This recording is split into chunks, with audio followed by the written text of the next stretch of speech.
BJP के अविश्वास प्रस्ताव को दिल्ली विधानसभा के स्पीकर ने अनुमति देती है। कल ये प्रस्ताव आएगा, लेकिन आम आदमी पार्टी विधायकों का क्या कहना है इस प्रस्ताव पर। हमारे साथ कुछ विधायक जुड़ गए हैं। ये बताइए कि किस तरह से इस पूरे मामले को देख रहे हैं। देखिए, बीजेपी की क्या सीरियसनेस है यहीं से नजर आ जाती है। आप कुल मिला के 8 विधायक हैं, सदन के किसी चर्चा में आप भाग नहीं लेते हैं, लेकिन एक अविश्वास प्रस्ताव ले तो अपने आप में एक हास्यास्पद है कि आज 62 विधायक आम आदमी पार्टी के हैं, आपके 8 हैं। तो कहीं ना कहीं इसका मतलब या तो आप कोई इसमें झोल है, कोई हथकंडा अपना रहे हैं कि सरकार को गिराने की साजिश रच रहे हैं, जो इनका ऑपरेशन लोटस चला है वो कर रहे हैं, या अपना मजाक बनवाना चाह रहे हैं। मुझे तो लगता है कि इनकी सीरियसनेस इसी तरीके से पता चलती है कि जब दिल्ली का कोई भी इशू आता है तो इनके नेशनल लीडर्स आके उस पर प्रेस कॉन्फ्रेंस करते हैं। तो मुझे लगता है ये सिर्फ और सिर्फ भाजपा खबरों में बने रहने के लिए, चाहे वो अच्छा हो चाहे बुरा हो, मुझे लगता है ये सिर्फ खबरों में बने रहने के लिए इस तरह कर रहे हैं। लेकिन दिल्ली में अविश्वास प्रस्ताव विधानसभा में मुझे लगता नहीं है कि ये टिक भी पाएगा। चलिए, और भी विधायक हैं यहाँ। अखिलेशपति त्रिपाठी यहाँ हमें नजर आ रहे हैं। अखिलेशपति त्रिपाठी जी, ये बताइए कि बीजेपी जो प्रस्ताव कल लेकर आ रही है, अनुमति दे दी है स्पीकर ने, इस प्रस्ताव को किस तरह से आम आदमी पार्टी देख रही है, विधायक क्या सोचते हैं इसके बारे में। देखिए, सबसे बड़ी बात है कि भारतीय जनता पार्टी के जो 8 मेंबर हैं वो सीरियस नहीं है, सदन में किसी भी चर्चा में भाग नहीं लेते, और उनका काम है कि सरकार के कामों को टिप्पणियाँ करना। इतना बड़ा बढ़िया बजट आया, उस बजट में की चर्चा हो रही थी तो केंद्र सरकार के बजट की चर्चा कर रहे थे।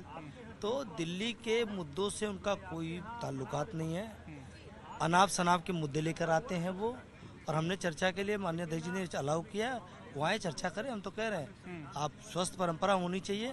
ये हम पार्लियामेंट की तरह नहीं करेंगे, मोदी जी की तरह कि आप विपक्षियों को बोलने मत दें, और जो बोलेगा उसकी सदस्यता खत्म करने का काम करें दुर्भावनापूर्ण तरीके से। देश में आज एक ही मांग चल रही है कि जेपीसी की जांच अडानी की कब हो रही है। अडानी के मामले में जो घोटाला हुआ, देश को जो चूना लगा है, उसका जवाब देश को कब मिलेगा। चलिए, यहाँ पे अडानी का मुद्दा भी उठा दिया है आम आदमी पार्टी के विधायकों ने। कुलदीप, ये बताइए कि भारतीय जनता पार्टी जो तमाम बातें कह रही है, प्रस्ताव को अनुमति भी स्पीकर ने दे दी है, इस प्रस्ताव को तो पहले आप किस तरह से देख रहे हैं, और वो जो मुद्दा उठा रहे हैं उस पर आपका क्या जवाब है। देखिए, ये प्रस्ताव जो है जनता का प्रस्ताव है।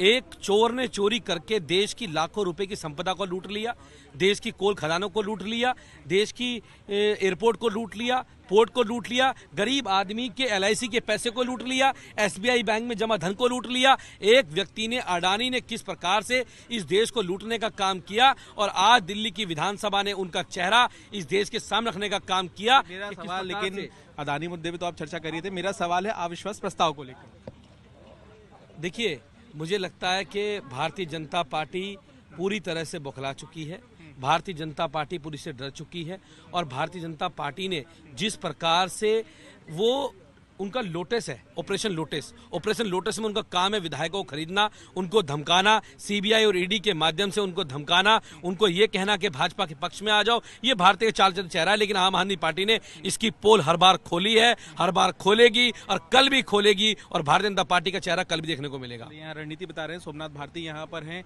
क्या नजर आता है आपको इस अविश्वास प्रस्ताव में बीजेपी के। ये तो बहुत ही मतलब अजब सी चीज है कि 70 सदस्यीय विधानसभा में 62 सदस्यीय पार्टी की जो सरकार है उसके खिलाफ अविश्वास प्रस्ताव ला रहे हो। ये तो या तो भाजपा का जो एक नया तरीका हुआ है कि भाई या तो ED CBI पैसा सब लगाओ और MLA को खरीदो, डराओ, हो सकता है ऐसा करने का प्रयत्न कर रही हो।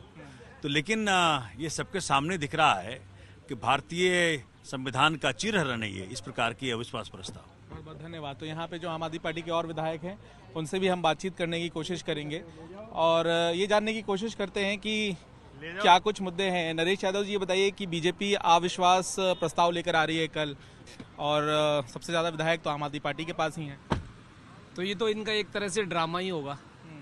आप देख सकते हैं, जानते हैं, पूरी दिल्ली जानती है, पूरा देश जानता है, दिल्ली विधानसभा में 62 विधायक आम आदमी पार्टी के हैं, और ये अपनी बात को भी ढंग से नहीं रख सकते। हमारे सारे विधायक सब लोग उनको बार बार में आंकड़े याद दिलाते हैं कि ठीक से पढ़ के आया करो, ठीक से अपने मुद्दे उठाया करो।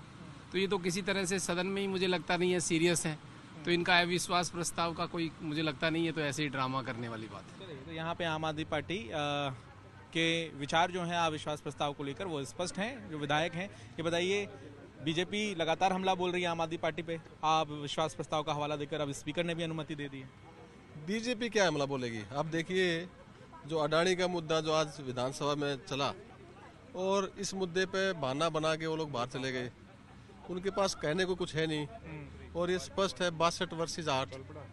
दूसरी बात, जो आज का महत्वपूर्ण मुद्दा ये है कि देश को जो बर्बाद करने का काम कर रहा है, वो अडानी के माध्यम से, जो आज मुख्यमंत्री जी ने भी वक्तव्य दिया, संजीव झा ने बहुत अच्छी तरह से उसका व्याख्यान किया, हमारे सभी विधायकों ने बताया कि कैसे कैसे देश की संपत्ति को, देश के जो उद्योग धंधे हैं उनको हाइप करके शेयर मार्केट में गफलत करके काम हो रहा है, तो बचने का मुद्दा था उनका।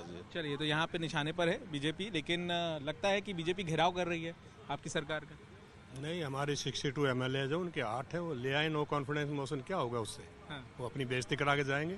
जैसे आज हिंडनबर्ग पे रिपोर्ट पे डिस्कशन हो रही थी, वो छोड़ के चले गए। अब आप ये देखें ना, हिंडनबर्ग रिपोर्ट आती है और ये कहा जाता है कि this is an attack upon India, Indian sovereignty पे अटैक है। तो अडानी इंडिया के बराबर हो गया क्या? तो ये तो सब बकवास है। जाहिर है कि स्पष्ट है कि आम आदमी पार्टी जो है वो सीधे तौर पर विरोध कर रही है बीजेपी के अविश्वास प्रस्ताव का, उसे ड्रामा करार दे रही है, सवाल खड़े कर रही है, और साथ ही साथ अडानी मुद्दे को भी उठा रही है। लेकिन देखना होगा कि जब ये प्रस्ताव रखा जाता है तो उसके बीच दिल्ली विधानसभा सदन में किस तरह की तस्वीर नजर आती है। कैमरामैन अजय ठाकुर के साथ पंकज जैन, दिल्ली विधानसभा से दिल्ली तक के लिए।